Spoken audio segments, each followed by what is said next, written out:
नमस्कार, मैं आचार्य राजकुमार गणपति ज्योतिष संस्थान की तरफ से आप सभी को प्यार। आशा करते हैं कि आप सभी ठीक होंगे। आज फिर एक नई कहानी के साथ छठ पूजा के बारे में महत्वपूर्ण जानकारी के साथ उपस्थित हुए हैं।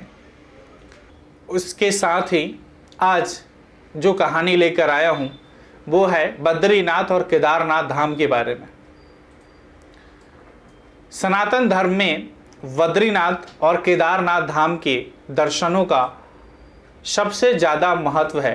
केदारनाथ मंदिर की मान्यता यह भी है कि जो व्यक्ति केदारनाथ के दर्शन किए बिना बद्रीनाथ की यात्रा करता है तो उसकी यात्रा निष्फल मानी जाती है।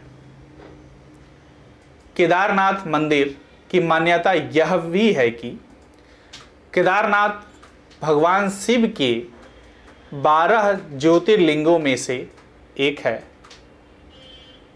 केदारनाथ धाम में ज्योतिर्लिंगों के दर्शन की बड़ी मान्यता है।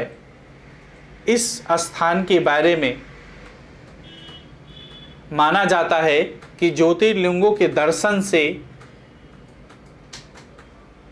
समस्त पापों से मुक्ति मिल जाती है। केदारनाथ धाम के निर्माण के बारे में अनेक मान्यताएं हैं। केदारनाथ धाम का मंदिर 12वीं-13वीं शताब्दी का है। इतिहासकार मानते हैं कि शैव लोग आदि गुरु शंकराचार्य से पहले केदारनाथ जाते रहे हैं। यह माना जाता है कि 1000 वर्ष से केदारनाथ मंदिर में तीर्थ यात्रा जारी है। यह भी कहते हैं कि केदारेश्वर ज्योतिर्लिंग के प्राचीन मंदिर का निर्माण पांडवों ने कराया था। बाद में अभिमन्यु के पुत्र जन्मेजय ने इनका जीर्णोद्धार यानी पुनः निर्माण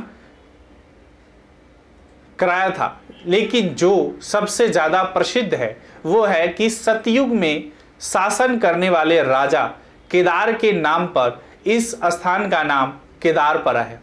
केदारनाथ धाम की मान्यताओं के दर्पण में केदारनाथ लिंग पुराण के मतानुसार जो मनुष्य संन्यास लेकर केदार कुंड में निवास करता है वह शिव समान हो जाता है।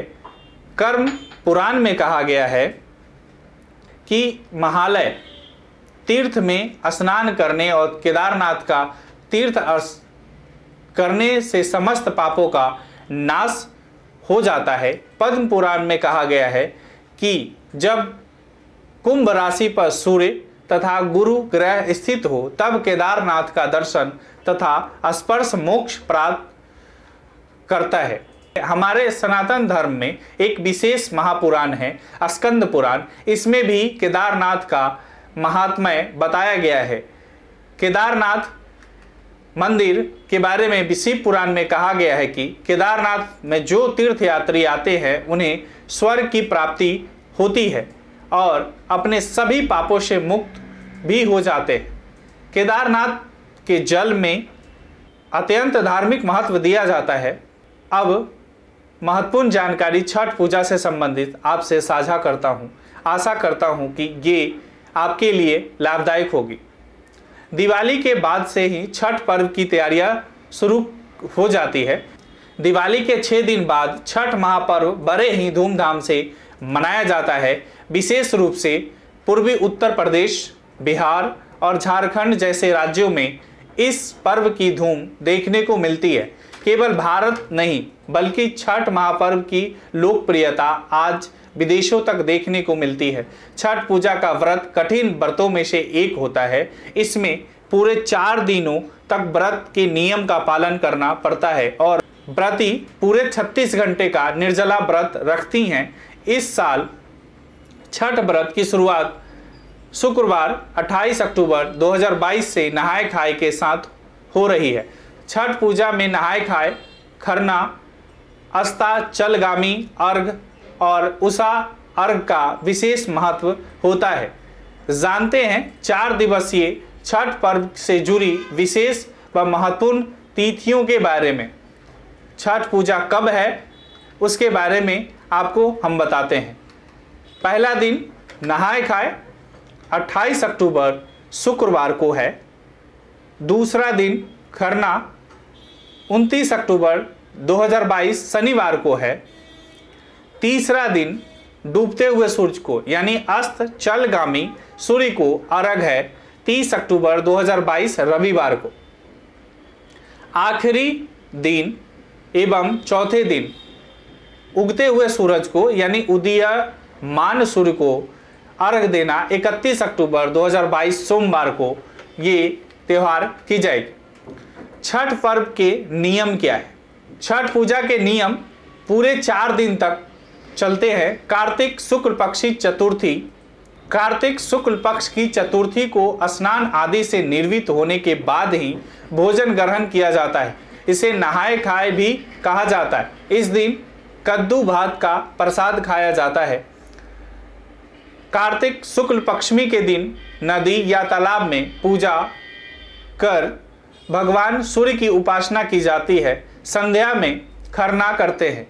खरना में खीर और बिना नमक की पूरी आदि को प्रसाद के रूप में ग्रहण किया जाता है। खरना के बाद निर्जल व्रत शुरू हो जाता है। कार्तिक शुक्ल पक्ष षष्ठी के दिन भी व्रती महिलाएं उपवास रहती है और शाम में किसी नदी या तालाब में जाकर डूबते हुए सूर्य को अर्घ देती है।